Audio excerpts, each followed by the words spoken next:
আপনার communication skills আরও উন্নত করবেন কিভাবে, আরও দক্ষ করবেন কিভাবে, এটা নিয়ে আজকে আলাপ করব। কমিউনিকেশন স্কিলস দক্ষতাটা কি? কমিউনিকেশন স্কিলসটা আসলে কি?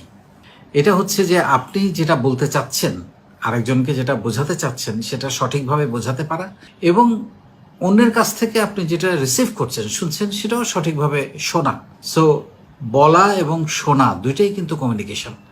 আমরা অনেক সময় মনে করি যে আমরা শুধু যে বলছি, এই যে আমি কথা বলছি, এটাই কমিউনিকেশন না। শোনাটাও একটা কমিউনিকেশন। কারণ আপনি যদি প্রপারলি না শোনেন, আপনি জবাব দেবেন কিভাবে? আপনি একটা জিনিস ডিস্টর্টেড বা অল্প বা অর্ধেক শুনলেন বা পুরোটা শুনলেনই না, আপনি জবাব দিয়ে দিলেন, তাহলে জবাবটা সঠিক হবে না। সবসময় জবাবের ধরনটা সঠিক হবে না, মেজাজটা সঠিক হবে না, কমিউনিকেশনটা প্রপার হবে না।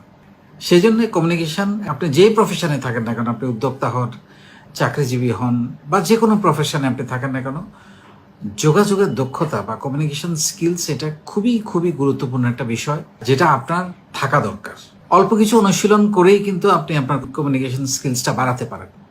যেমন ধরেন, আমরা যদি বলি, সেটা হচ্ছে যে আপনাকে প্রথমে একজন ভালো শ্রোতা হতে হবে।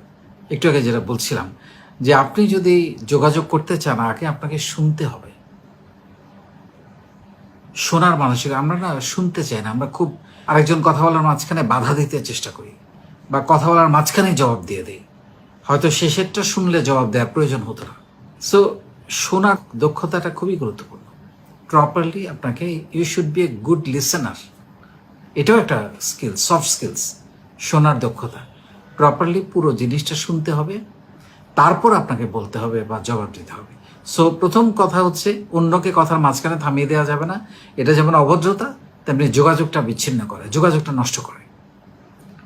সো আগে তাকে পুরোটা বলতে দিতে হবে, তারপর আপনি তার কাছ থেকে অনুমতি নিয়ে, তার কথা শেষ হলে আপনি তারপর বলবেন। কাউকে থামিয়ে দেওয়াটা, হ্যাঁ, কখনো কখনো যিনি কথা বলেন তারও হুঁশ থাকে না যে তিনি বলছেন তো বলছেনই, আরেকজন বিরক্ত হচ্ছে কিনা, এটাও একটা সমস্যা। তার মানে এই জ্ঞানটাও তার থাকতে হবে যে আমি কতটুকু বলবো।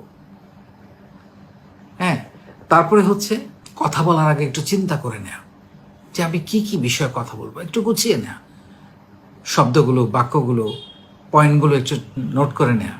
তাহলে হয় কি, কথা বলাটা প্রপার হয়, বিরক্তিকর হয় না। আর 3 নম্বরে যেটা হচ্ছে, সেটা হচ্ছে তাড়াহুড়া করা যাবে না। অনেকে খুব ফাস্ট কথা বলে, অনেক সময় অনেক শব্দ বোঝা যায় না, বা অনেক কিছু ফার্স্ট কথা বলতে গেলে অনেক সময় অনেক কিছু মিস হয়ে যায়।